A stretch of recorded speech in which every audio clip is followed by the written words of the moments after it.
Hi, I'm Jessica, an e-learning specialist, and I'm here to show you how to put Excel data into Microsoft Word 2007. So I have an Excel file here and I want to put this data into my Word document, and I'm just going to copy it. So highlight it, copy, I'm using Control-C. I'm going to take it over to Word, and I have two different ways that I can put this information in here. If I link it, when I update the Excel file, it's going to update this file here.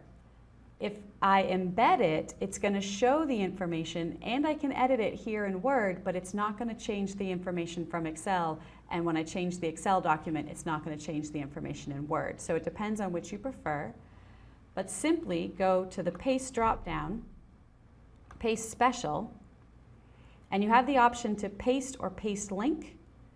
So paste is going to paste it as embedded. Paste link will paste it as linked so that you can update it straight from Excel.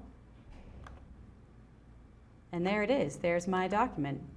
Hope this helps. Thanks for watching.